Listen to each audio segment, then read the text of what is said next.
রাসূল সাল্লাল্লাহু আলাইহি ওয়াসাল্লাম জুমার দিনে এই সূরাটা আমাদেরকে তেলাওয়াত করতে বলেছেন। আপনারা তেলাওয়াত করেন তো? সূরা কাহফ যদি জেনে না থাকেন আজকে থেকে করবেন।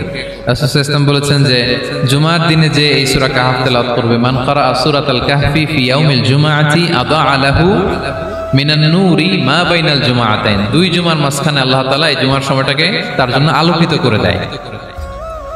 কি করে দেয়? আলোকিত করে দেয়। একটা নূর তার জন্য সেট করে, এই নূর তাকে হেদায়েতের পথে অবশিষ্ট রাখে। এটা হচ্ছে একটা।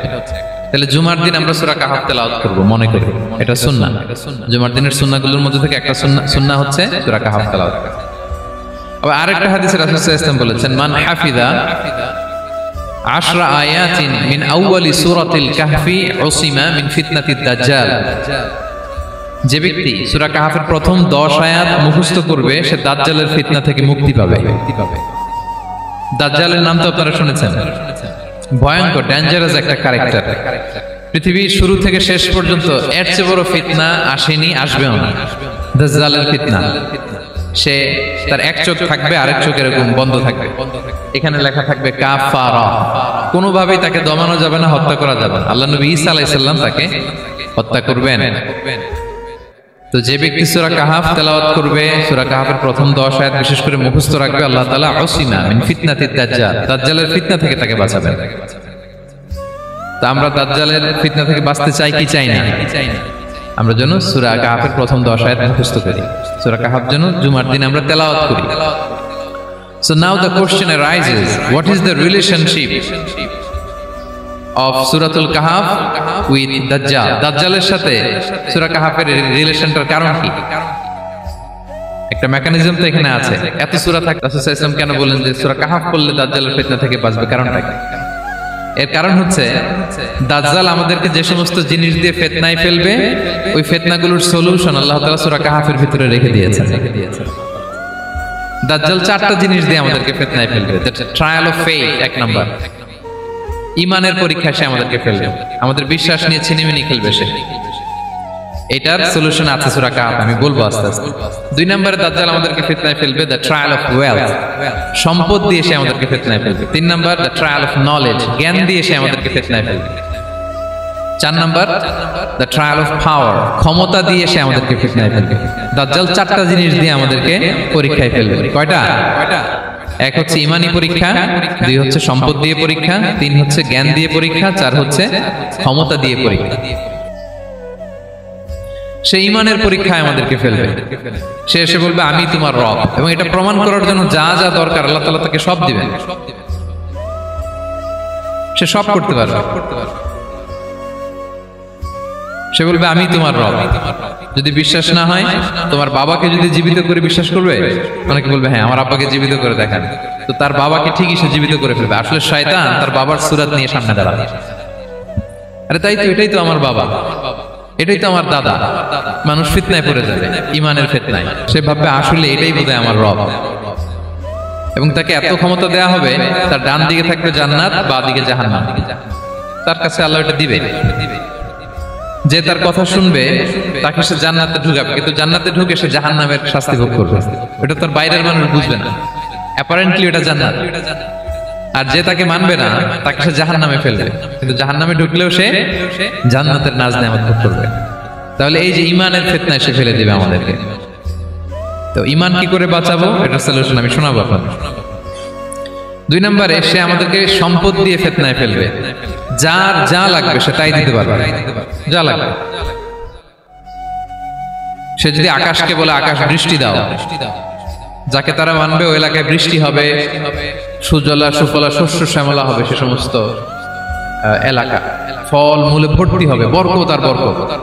আর যে এলাকার লোকেরা, জনপদের লোকেরা তাকে মানবে না, সে বলবে ওখানে বৃষ্টি হবে না, হবেও না।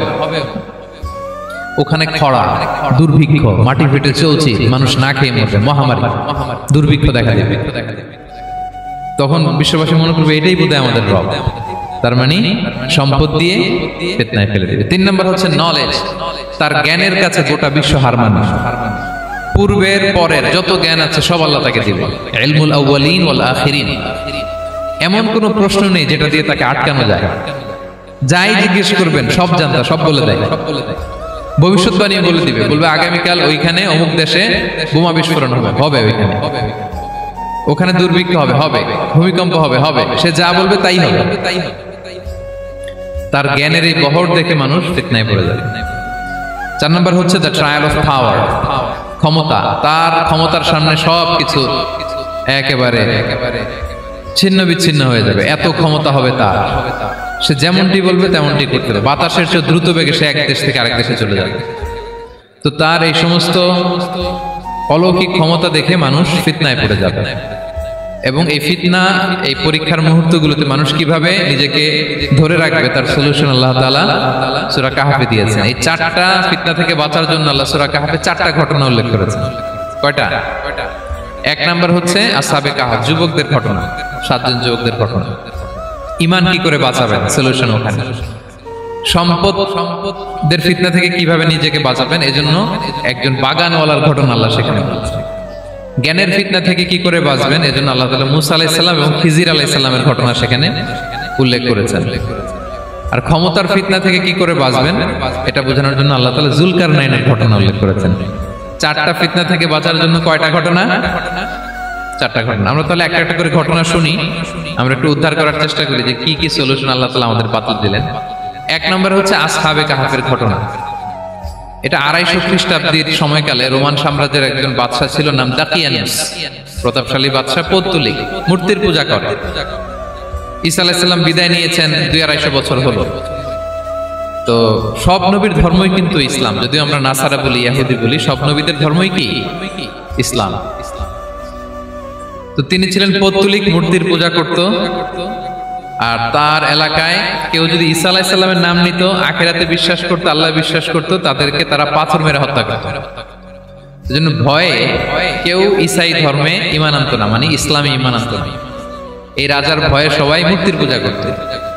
কিন্তু 7 জন যুবক ছিল, তারা স্রোতে গা ভাসিয়ে দেয়নি, স্রোতের বিপরীতে তারা ঈমান নিয়ে দাঁড়িয়েছে।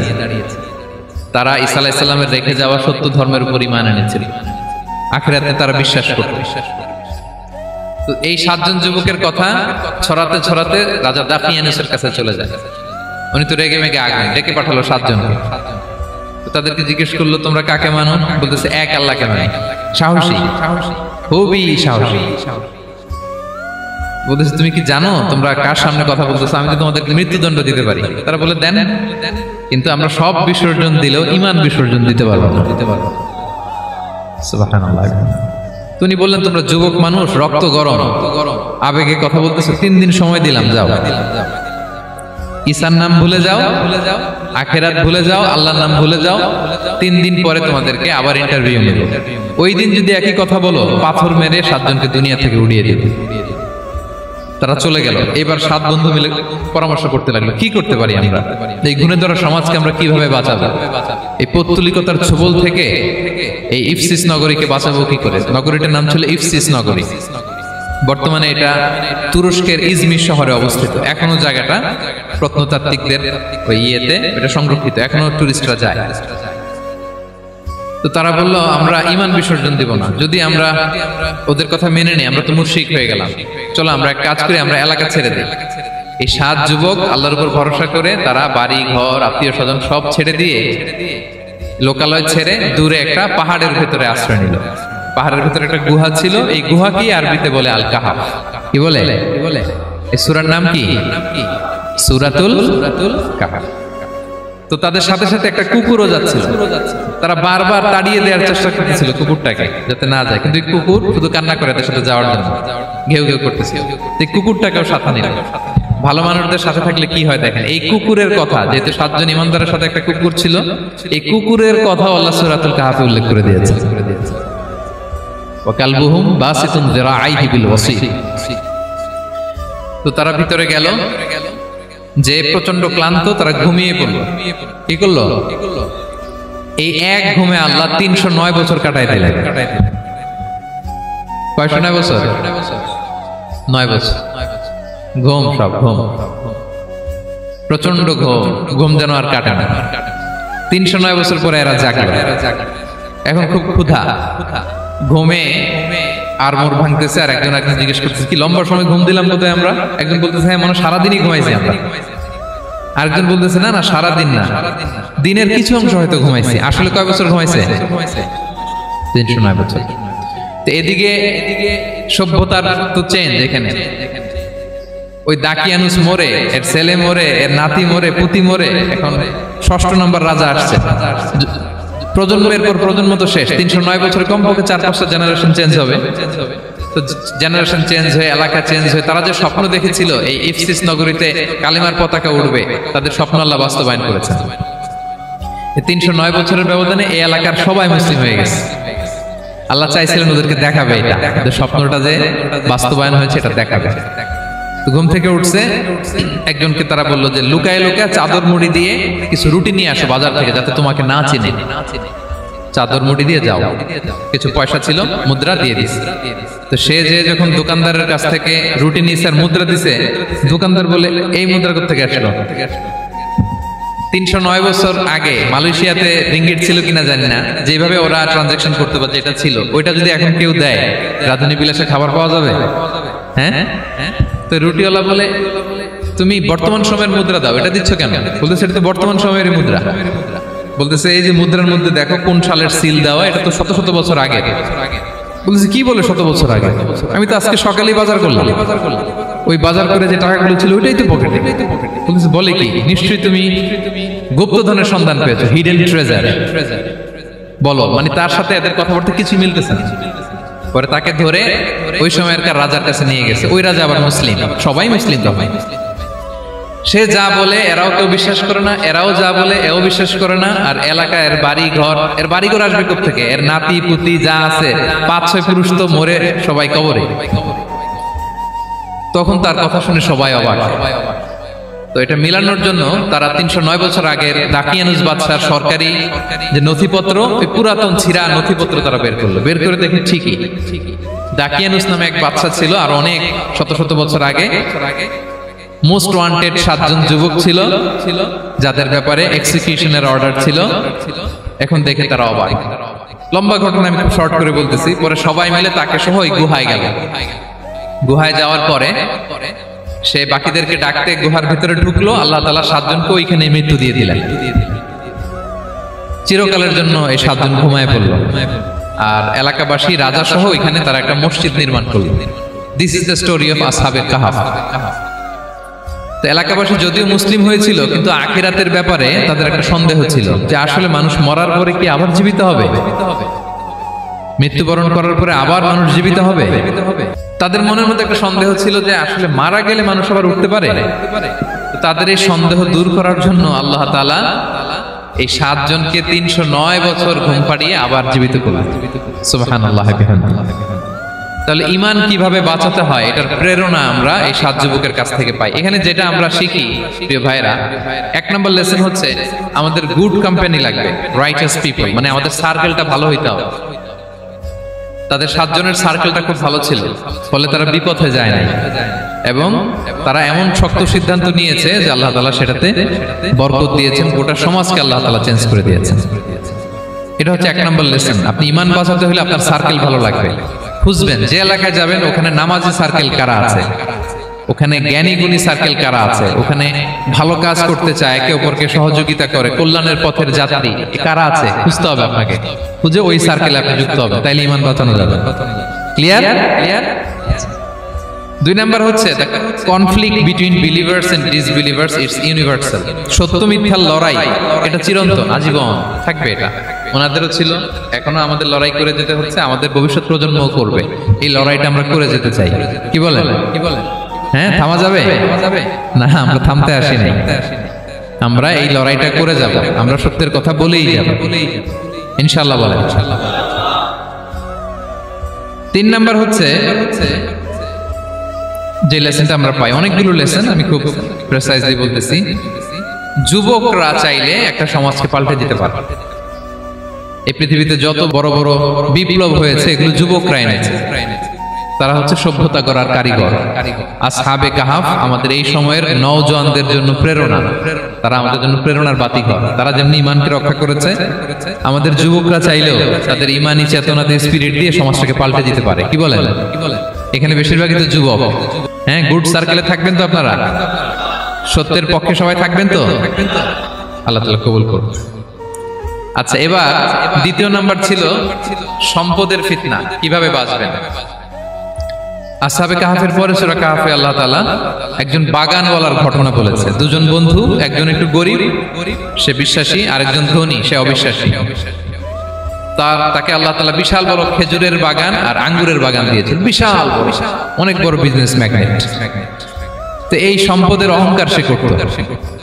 সে প্রায় তার গরিব বন্ধুকে বলতো যে তোর চেয়ে আমার সম্পদও বেশি, সন্তানও বেশি, জনবল বেশি, লোকবল বেশি, অর্থবল বেশি, সব বেশি। অহংকারে তার পা মাটিতে পড়তো না। আর সে আখিরাতে অবিশ্বাস করত এবং সে বলতো যে এই সম্পদ আমারে বাঁচাবে, চিরকাল আমাকে স্মরণীয় করে রাখবে, এই সম্পদ কোনোদিন যাবে না। অনেক বড় বড় ধনীরা আছে, তারা এরকম মনে করে যে আমি এত বড় সিআইপি, হ্যাঁ, আমি এত বড় বিজনেস ম্যাগনেট, এই দিন বোধহয় আর চেঞ্জ হতে পারে না, আমার আজীবনই বোধহয় এত পাওয়ার থাকবে, এত সম্পদ থাকবে। এটা ভুল ধারণা। এটা কি ভুল ধারণা? এই যে তুরস্কে দুর্ভিক্ষ হইল না, আপনারা দেখছেন না যে অনেক সম্পদের মালিক বাড়ি ঘর ভেঙে রাস্তার ফকির। এখন ওই যে রিফিউজিদের জন্য যে খাবার আসছে, ওখানে লাইনে দাঁড়াইছে, কারণ এখন লাইনে না দাঁড়ালে খাবার তো মিলবে না। 1000 কোটি টাকার মালিক ছিল, ভেঙে চুরে সব শেষ। এখন রিলিফের ইয়ে নেওয়ার জন্য দুস্থদের কাতারে ওখানে দাঁড়াইছে, কারণ দাঁড়াইলেই কিছু খাবার পাওয়া যাবে, খিচুড়ি পাওয়া যাবে, তা না হলে তো খাবারটাও মিলবে না। এই যে বঙ্গবাজারে আগুন লাগলো আমাদের বাংলাদেশে, 20টা-25টা দোকান ছিল অনেকের যাদের অন্যান্য বিজনেস আছে তারা হয়তো সার্ভাইভ করতে পারতেছে, কিন্তু এমন অনেক ব্যবসায়ী ছিল সব শেষ, জ্বলে পুড়ে, তার টাকা পয়সা পুঁজি স্বপ্ন সব শেষ। তো ধনীকে গরিব বানাতে আল্লাহর 1 সেকেন্ডও লাগে না। ওই বিশাল প্রাসাদ থেকে টেনে ভাঙ্গা থালা হাতে দিয়ে রাস্তায় নামাইতে আল্লাহর কয় সেকেন্ড লাগে বলেন তো? 1 সেকেন্ডও লাগে না।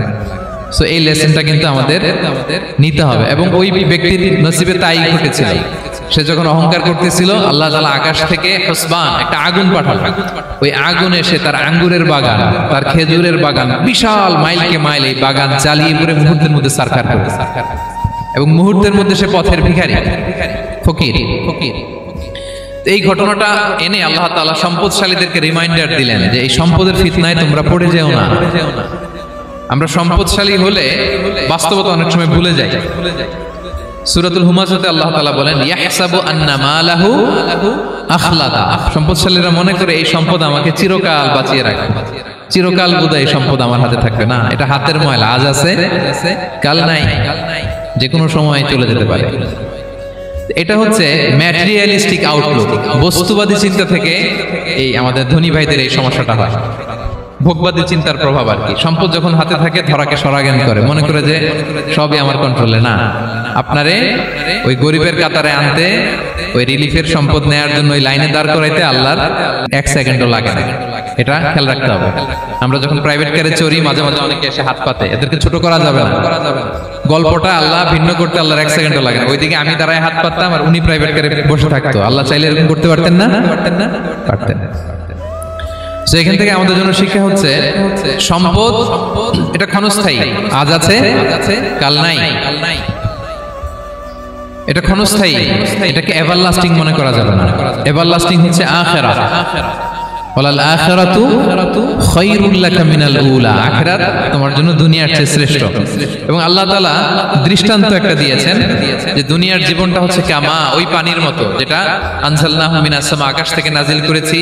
ওই পানি ক্ষেতের মধ্যে পড়ে ফসল, ফুল ফসল হয়েছে, এরপরে যখন ফসল কাটা হয় ওই ক্ষেত খামার এগুলো তৃণলতা হয়ে যায়, ভুসির মতো হয়ে যায়, তখন বাতাসের ঝাপটায় একবার এদিকে যায় একবার ওদিকে যায়। অনেক লম্বা উপমা, আমি সংক্ষেপে বললাম।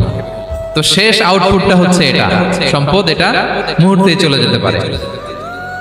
সম্পদ উপার্জন জায়েজ আছে, মুসলিমরা সম্পদ উপার্জন করতে পারবে, কোনো অসুবিধা নাই। আপনি যদি ধনী হন এটা ভালো, ফলে আপনি যাকাত দিতে পারবেন, অসহায় দুস্থদের সহায়তা করতে পারবেন, কন্ট্রিবিউট করতে পারবেন। আপনি সম্পদ হাতের মুঠোয় নেবেন, কন্ট্রোল করবেন, কিন্তু এই দিকে স্থান দিবেন না, দ্যাটস ইট, তাহলেই হবে। আমরা সম্পদ কি করতে পারবো? উপার্জন করতে পারবো, কিন্তু হৃদয়ে স্থান দিতে পারবো না। হৃদয়ে স্থান থাকবে আখিরাতে। এই মাইন্ডসেট যদি আপনি গড়ে তোলেন তাহলে সম্পদের ফিতনা আপনি কখনো করবেন না। এই পয়েন্টটা কি ক্লিয়ার সবার? ক্লিয়ার। তিন নাম্বার ফিতনা ছিল কিসের ফিতনা দেখি কে বলতে পারে? প্রথমটা হচ্ছে বিশ্বাস বা ঈমানের ফিতনা, দুই নাম্বার হচ্ছে সম্পদের ফিতনা, তিন নাম্বার জ্ঞানের ফিতনা। জ্ঞানেরও কিন্তু ইলমেরও একটা গরম আছে, যার ইলম আছে তার মধ্যে এই সমস্যাটা কাজ করে। সেটার জন্য আল্লাহ তাআলা মুসা আলাইহিস সালাম খিজির আলাইহিস সালামের ঘটনা বলেন। আমি খুব সংক্ষেপে বলবো, সময় কম। মুসা আলাইহিস সালাম হচ্ছে বনি ইসরাইলের নবী, আর খিজির আলাইহিস সালাম কেউ বলেছেন নবী, কেউ বলেছেন আল্লাহর ওলি। আসলে আরবিতে ওনার নাম খদির, আমরা বাংলায় বলি খিজির। খদির মানে সবুজ। উনি যে কোনো জায়গায় বসলে ওখানে মরা গাছ লতা পাতা এগুলো সবুজ হয়ে যেত। অনুর্বর এলাকার উপর দিয়ে হেঁটে গেলে ওটা উর্বর হয়ে যেত। তো মুসা আলাইহিস সালাম একবার ওয়াজ করতেছেন এইভাবে বনি ইসরাইলের সামনে, খুতবা দিচ্ছেন। হঠাৎ এক লোক দাঁড়ায় বলে, ইয়া নবী আল্লাহ, মান আ'লামু ফিল আরদ, বর্তমান পৃথিবীতে সবচেয়ে জ্ঞানী কে? মুসা আলাইহিস সালাম বললেন, ফাকালা আনা, আমি। কি বললেন? উনি আসলে ভুল কিছু বলেন নাই, কারণ প্রত্যেক জামানার নবীকেই আল্লাহ তাআলা সবচেয়ে বেশি জ্ঞান দিয়ে পাঠান, কারণ তার কাছে ওহীর জ্ঞান আসে, অদৃশ্যের খবর আসে, ইলমুল গায়ব আসে। কিন্তু এই উত্তরটা আল্লাহ তাআলার পছন্দ হয় না। আল্লাহ তাআলা চাচ্ছিলেন মুসা যদি বলতো আল্লাহ তাআলাই জানে কি জ্ঞানী বা আল্লাহই সবচেয়ে জ্ঞানী, এরকম হলে ভালো হতো। কিন্তু মুসা আলাইহিস সালাম কি বলছে? আমি। এখন প্রশ্ন করলো সবচেয়ে বড় জ্ঞানী কে? উনি কি বললেন? আমি। এই যে আমি এটাতে ঝামেলা আছে। আমি বড়, আমি জানি, আমি সব। This is problematic. আল্লাহ এটা পছন্দ করলেন না। আল্লাহ তাআলা মুসা আলাইহিস সালামকে বললেন, মুসা তুমি যে বলছো তুমি জ্ঞানী, না তুমি জ্ঞানী না, তোমার চেয়ে বড় জ্ঞানী আছে। মুসা আলাইহিস সালাম বলে, তাই নাকি? আমার চেয়ে বড় জ্ঞানী কে? তো আল্লাহ তাআলা বললেন, ইযহাব ইলা মাজমাইল বাহরাইন, দুই সাগর বা দুই নদীর মিলনস্থলে যাও, ওখানে আমার এক বান্দা আছে তোমার চেয়েও জ্ঞানী। মুসা আলাইহিস সালাম বললেন, তাই নাকি? তো আল্লাহ আমি কিভাবে চিনি উনি কোথায় থাকে, কিভাবে বুঝবো? আল্লাহ বললেন, একটা বড় মাছ নাও, এটাকে ফ্রাই করো, এটাকে ফ্রাই করে একটা ঝুড়ির ভেতরে নাও, যেখানে এই মাছটা সাগরে ঢুকে যাবে ওখানে আমার বান্দাকে পাবে। তো উনি ওনার সহযোগী ইউশা ইবনে নুনকে নিয়ে হাঁটতে লাগলেন। হাঁটতে হাঁটতে এক জায়গায় ক্লান্ত হয়ে পাথরের পাশে বিশ্রাম নিলেন। ওই পাথর থেকে আবার এক ধরনের পানি বের হয়, পানিটারে বলে আবে হায়াতের পানি, মাউল হায়াত, জীবন নদীর পানি। এই পানি কোনো মৃত প্রাণী বা বস্তুর গায়ে লাগলে ওটা জীবিত হয়ে যায়। তো ওনারা পাথরে হেলান দিয়ে বিশ্রাম নিচ্ছিলেন। ওই পানি ওই ফ্রাই করা মাছের গায়ে লাগার সাথে সাথে মাছ জীবিত হয়ে ঝুড়ি থেকে বের হয়ে সাগরে ঢুকে গেছে। ওনারা আর খেয়াল করেন না। এরপর আবার হাঁটতে লাগলেন। হাঁটতে হাঁটতে যখন ক্লান্ত তখন বলে, এই ইউশা, আমাদের ওই মাছ ফ্রাই মাছটা দাও, এখন খাই। ঝুড়ি খুলে দেখে মাছ নাই। মাছ গেল কোথায়? তখন ইউশা বলল, হয়তো আমরা যে পাথরের ওখানে বিশ্রাম নিয়েছিলাম ওখানে আমরা মিসিং, ওখানে হারাই ফেলছি। চলো চলো, আরে ওইদিকে তো যেতে হবে আমাদের। উনি গেলেন, যে দেখে মাছ যে জীবিত হয়ে বালুর দিকে নাড়াচাড়া করতে করতে সাগরে ঢুকে গেছে, ওখানে দাগ আছে। মুসা আলাইহিস সালাম ঢুকলেন সুরঙ্গ, ঢুকে দেখে চাদর গায়ে দিয়ে এক লোক শুয়ে আছে। সালাম দিলেন, আসসালামু আলাইকুম। ওই লোক চাদর আর সরায় না, ভিতর থেকে বলতেছে, ওয়ালাইকুম আসসালাম। তো চাদরের ভিতর থেকে উনি বলে, মান আন, তুমি কে? মুসা আলাইহিস সালাম বললেন, আনা মুসা, আমি মুসা। উনি বলেন, মুসা বনি ইসরাইল, বনি ইসরাইলের মুসা? বললেন, হ্যাঁ। কেন এসেছো? এবার চাদর খুললেন। বলতেছে, আপনার কাছ থেকে কিছু শিখতে আসছি। আল্লাহ বলছে, আপনি নাকি সবচেয়ে বড় জ্ঞানী। আমি ভুল করে বলে ফেলছিলাম আমি। আল্লাহ বলছেন যে আপনি নাকি জ্ঞানী। বলতেছে, না, তুমি আমার জ্ঞান নিতে পারবে না, ওই ধৈর্য শক্তি তোমার নাই। মুসা আলাইহিস সালাম বললেন যে, আপনি যে কোনো শর্তে আমাকে একটু রাখেন কয়েকদিন আপনার সাথে, আমি রাজি। বললেন, না, তুমি পারবে না। মুসা আলাইহিস সালাম জোর করতে লাগলেন। অবশেষে খিদির আলাইহিস সালাম রাজি হলেন। বললেন, শর্ত হচ্ছে আমি যাই করি আর না করি আমাকে কোনো প্রশ্ন করা যাবে না। মুসা আলাইহিস সালাম বললেন, ওকে। সফর শুরু হলো। সামনে নদী, এক লোক তাদের নৌকা দিয়ে নদী পার করাই দিল। নদী পারাপারের পর খিজির আলাইহিস সালাম লাঠি দিয়ে নৌকার তলাটা ছিদ্র করে দিলেন। মুসা আলাইহিস সালাম বললেন, ইন্না লিল্লাহি, এটা আপনি কি করলেন? ওরা আমাদেরকে নদী পার করে দিল, আর যে ভাড়াটা আসছিল এটাও নিল না, আমাদেরকে সম্মান দেখলো, আপনি নৌকা ছিদ্র করে দিলেন। খিজির আলাইহিস সালাম বলছে, এই যে আমি বলছিলাম না তুমি ধৈর্য ধারণ করতে পারবে না, যাও, তোমার রাস্তায় তুমি, আমার রাস্তায় আমি। মুসা আলাইহিস সালাম আবার ক্ষমা চাচ্ছেন যে, আপনি আমার ক্ষমা করেন, আমি তো ভুলে গেছি। আর প্রশ্ন করবেন। চলতে লাগলেন।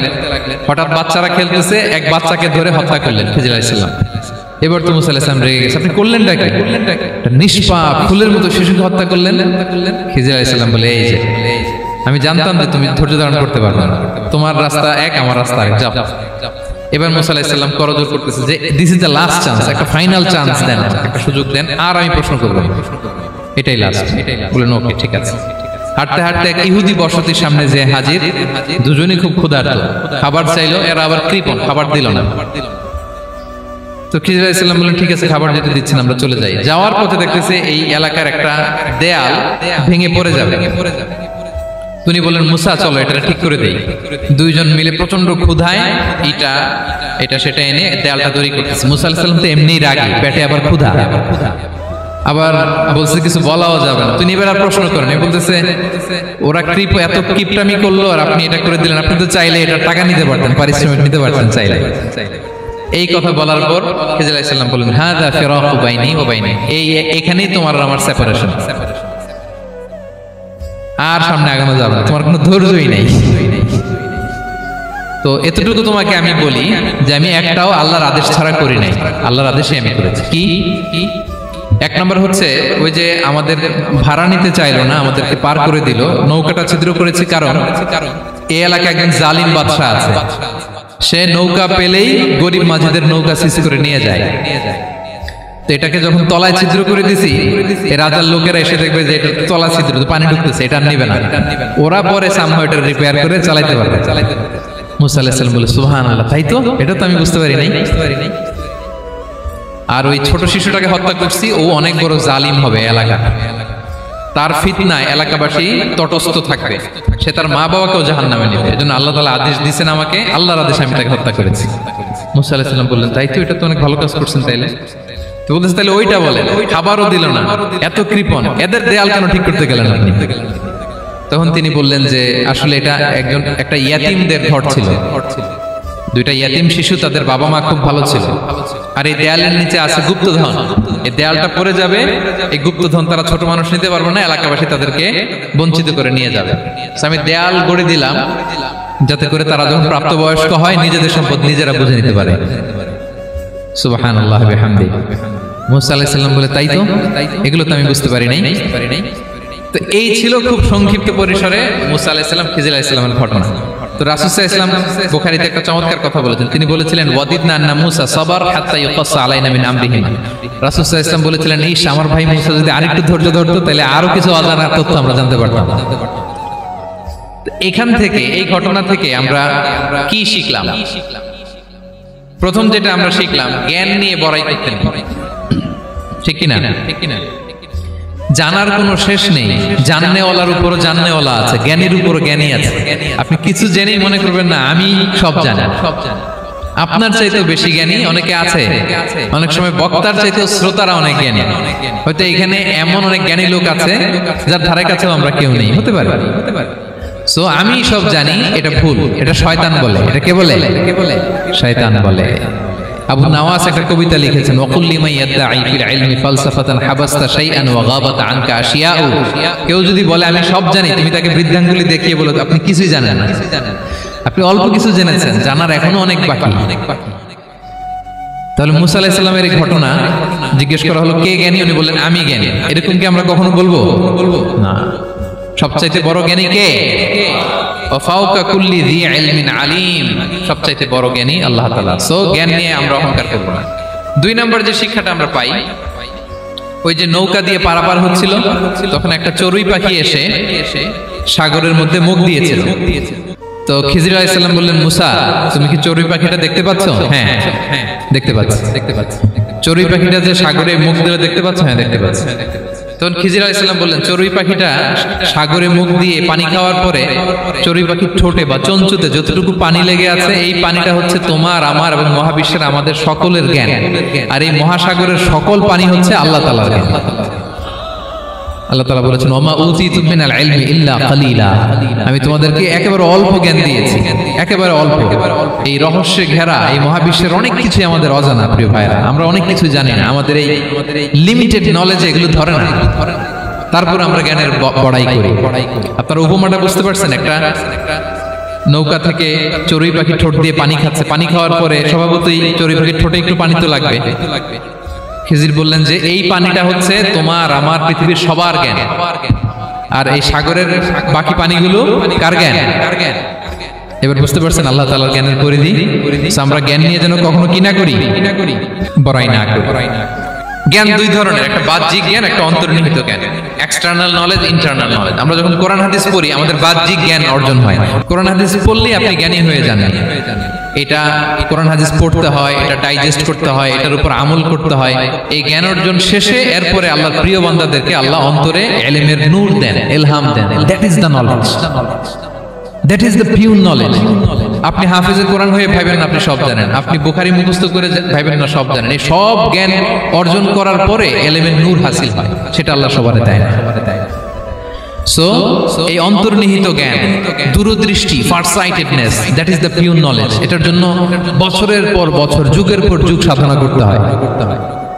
সেটার জন্য এই জ্ঞান অর্জনের জন্য তিনটা জিনিস করতে হয় ইলমের নূর অর্জনের জন্য। কয়টা?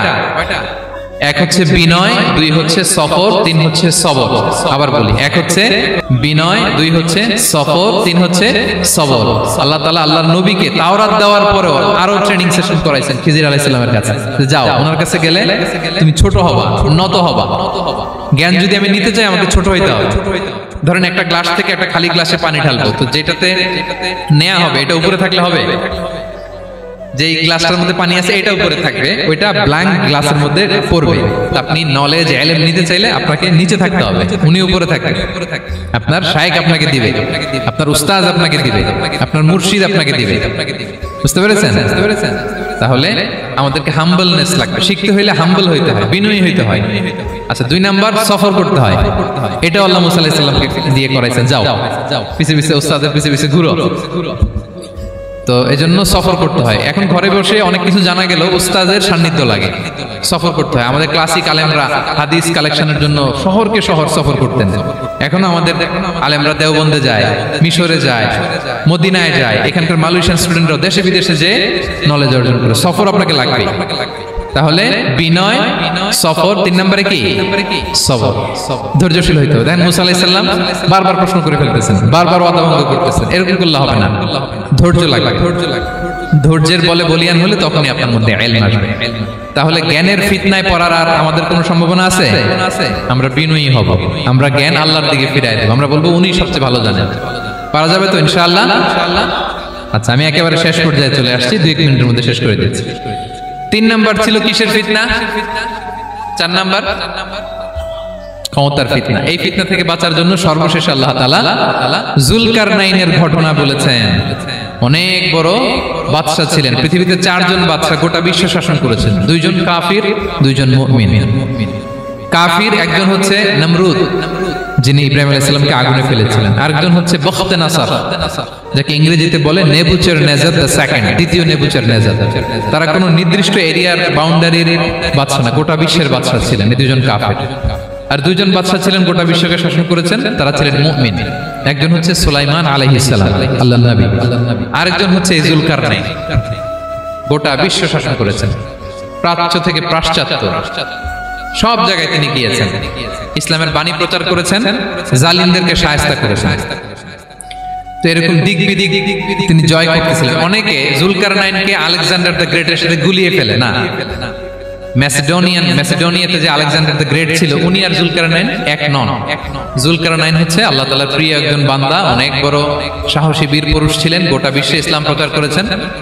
করতে করতে করতে করতে অনেক বড় ঘটনা। আমি সব শেষের ঘটনাটা বলি। উনি জর্জিয়া, বর্তমান যে জর্জিয়ার তিবলিসি এরিয়া, এখানে এসে একটা এলাকার সন্ধান পেলেন, যারা ওনাকে এসে বলল যে এখানে একটা জঙ্গলি গ্রুপ আছে যাদের নাম ইয়াজুজ মাজুজ, তারা এসে আমাদের উপর হামলা করে। হে যুলকারনাইন, আমরা আপনাকে ট্যাক্স কালেক্ট করে দিচ্ছি, আপনি তাদের মাঝে আর আমাদের মাঝে একটা প্রাচীর তৈরি করে দেন।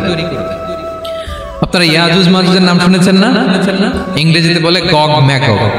নূহ আলাইহিস সালামের 4 সন্তান ছিল, হাম, সাম, ইয়াফাস, কানাআন। এই ইয়াফাসের বংশধর হচ্ছে ইয়াজুজ মাজুজ, জঙ্গলি। হাজার হাজার শুধু বংশ বিস্তার করে। তারা এসে লোকালয়ে মানুষের উপর আক্রমণ করে, তাদের গবাদি পশু এগুলো ছিনিয়ে নেয়, ফলমূল খেয়ে ফেলে।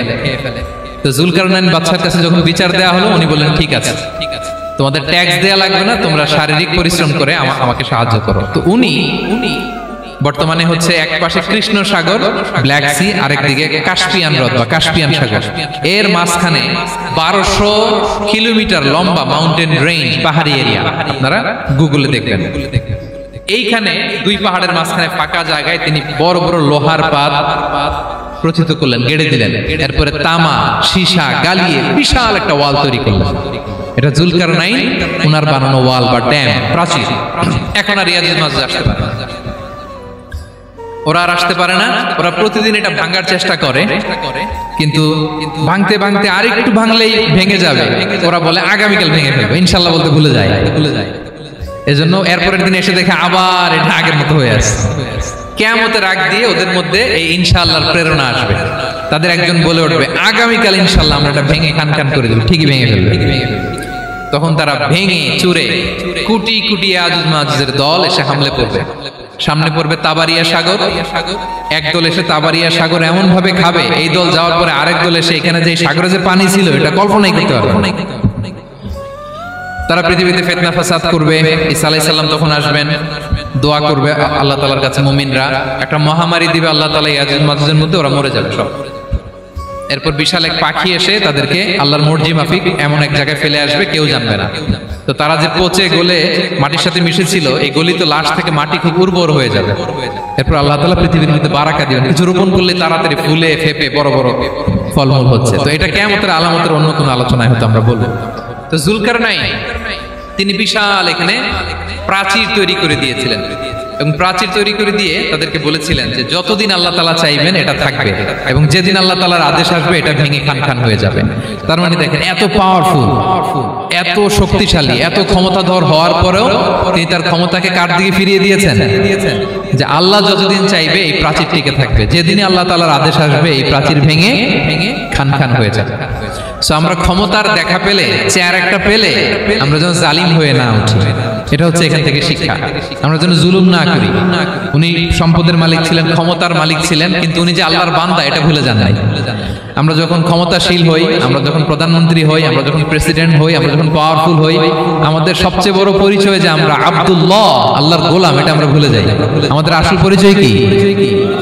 আমরা আল্লাহর গোলাম। আমরা যে আল্লাহর গোলাম, এই চিন্তাটা, এই সেন্সটা যদি আমাদের মাথায় থাকে, তাহলে ক্ষমতা আমাদেরকে দাম্ভিক বানাতে পারে না, আর ওই ক্ষমতা আমাদেরকে ফিতনায়ও ফেলবে না। তাহলে সম্মানিত সুধী, দাজ্জাল কয়টা জিনিস দিয়ে আমাদেরকে ফিতনায় ফেলবে? চারটা। দ্য ট্রায়াল অফ ফেইথ, ঈমানের পরীক্ষা; দ্য ট্রায়াল অফ ওয়েলথ, সম্পদ দিয়ে পরীক্ষা; দ্য ট্রায়াল অফ নলেজ, জ্ঞানের পরীক্ষা; দ্য ট্রায়াল অফ পাওয়ার, ক্ষমতার পরীক্ষা। আর ঈমানের পরীক্ষায় উত্তরণের জন্য আল্লাহ তাআলা আমাদেরকে এই সূরায় আসহাবে কাহফের ঘটনা শুনিয়েছেন, যে 7 জন যুবক তারা তাদের ঈমানকে হেফাজত করেছিল। সম্পদের ফিতনা থেকে বাঁচানোর জন্য আল্লাহ তাআলা আমাদেরকে এক বাগানওয়ালার কাহিনী জানিয়েছেন, যে সম্পদ পেয়ে তোমরা দাম্ভিক হয়ে যাও, এটা আজ আছে কাল থাকবে না। জ্ঞানের পরীক্ষা থেকে আমাদের মুক্তির জন্য আল্লাহ তাআলা অনেক বড় করে আল্লাহ নবী মুসা আলাইহিস সালাম এবং খিজির আলাইহিস সালামের ঘটনা শুনিয়েছেন, আমাদের বুঝিয়েছেন যে আমাদেরকে বিনয়ী হতে হবে, জ্ঞানের জন্য সফর করতে হবে এবং সবর করতে হবে।